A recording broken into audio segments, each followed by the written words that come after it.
Now let's welcome Mr. Yogesh Tambe, a BTech student in mechanical engineering from IIT Bhubaneswar. His topic is the quantum revolution, a historical perspective. I'm Yogesh Tambe. I'm currently doing a BTech at IIT Bhubaneswar. So today's topic is the quantum revolution is the historical perspective. So till now, in these last 3 days, we studied so much, we delved so much deeper about the quantum foundation, about the quantum physics. But in this my presentation, I will be more focusing on the timeline. I will be more focusing on the timeline and not into the uh, details. So I have selected a very few experiments from 1801 to 1978 with the double slit experiment. So I want to request everyone just for upcoming day 10 minutes. Let's forget everything about the quantum physics that you know, and we will delve into the how it started, how the first thing came, and how uh, we went next. The first experiment was Young's double slit experiment, which was performed by the Thomas Young in 1801. So I will first show you this small video. This is a water wave interference. So let's assume that in a lake, when we took the two balls and when we continuously fluctuate the two balls in the water, we will get this result like this. We will get the interference result. So in 1801, when the scientist whose name was Thomas Young, he was performing the experiment with the light. It all started with the light. So he hid the light to the double slit sheet and he got the interference and the diffraction results. So he concluded from that experiment, everyone knows that he concluded from that experiment it's a wave. So then in 1897, so more than 95 years has passed. So in 1897, scientist named J.J. Thomson, who he performed this experiment. So what he did, he shooted the cathode ray in a tube, and he got the results. Means at that time, actually, one fun fact is that people were knowing the electricity before the electron. So he shooted the cathode ray in the tube, and the rays deflected. So from this, and in this also we can see that when he also put the magnet near this cathode ray, the cathode ray deflected. And if you put the fan inside the tube, then that tube starts rotating. So from this all these results, he interpreted that there is something where is a fundamental particle and which has a charge and which is a particle. So from that he concluded that there is, and the name for that it was given later as electron. So now let's go to the next this actually this experiment was performed earlier by Heinrich Hertz in 1887, but the he don't know what's the cause behind this. So the experiment was, means when we shoot the sheet with the light, the electron got ejected. So the cause for this experiment was given by the Albert Einstein in 1905. So he stated that, so as I proposed that the light is in the form of the discrete energy particles which are known as the photon, and he gave this equation h nu, h for the Planck's constant and nu for the frequency. So but we saw that in the 1801 experiment that that light was behaving as a wave. But now in this experiment, now in this he was stated that light was behaving as a particle. So from this it all started the wave particle duality. So means wave particle duality means it's a little bit confusing to understand, to digest us, but experiment is showing us that it's existing.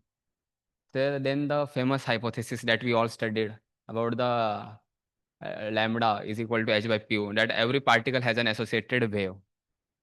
The experiment was proved by this Division-Germer experiment. So they performed the experiment. So the scientists were the Kleinstein Division and Lister-Germer.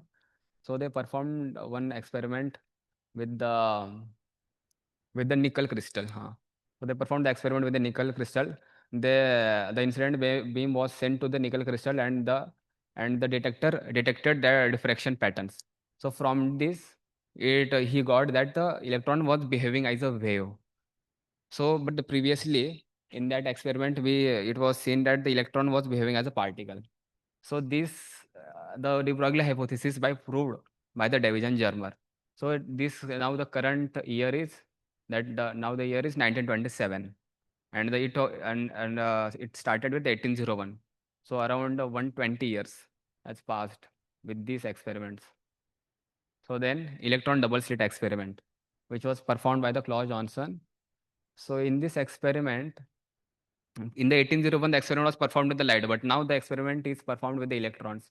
He shooted the electron to the double slit, and at the sheet, we got the interference and diffraction patterns.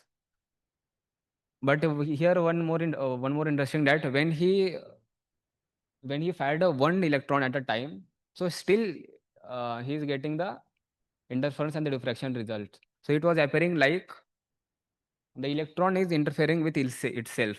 Was same electron interfering with itself. So self interference he observed. And this 1978, this experiment was performed by the John Wheeler. He was a theoretical physicist. So uh, what he means, I will not go to the details. Actually, the what he did that when we try to observe the electron, means when he tried to observe the electron, he was getting the results as the particle. But when he was not observing, he was getting the results as a wave. So this shocked many. So reality depends on how you choose to observe it. So our observation is affecting the reality. So this is the conclusion. Means this conclusion I felt that we don't yet truly know what actually the wave particle duality means. It means it existing. Nature is forcing us to understand it, but still how both these two things are there at the same time.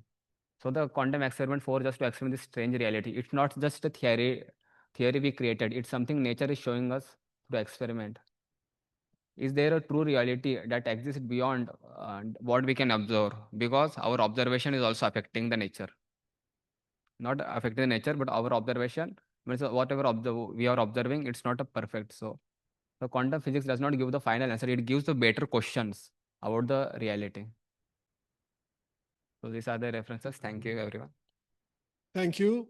Thank But I'm surprised that you left out two crucial experiments, you. the Stern-Gerlach experiment and the Frank-Hertz experiment. Sir, I was given a time of 10 minutes. So I thought I will took very few experiments. So I randomly selected few If experiments. I had that choice, I would have left the delayed choice experiment. Huh. Thank you. No, but those are absolutely fundamental. The Mhm. Stern-Gerlach experiment Yes. and Frank-Hertz, somewhat lesser extent, but it's still very important experiment. So one more question. What kind of experiment do we perform next? So as I already told, currently I am doing a BTech. So what are the experiments will be performed in the future that scientists will do, and we will get more into the future. Yeah, thank you.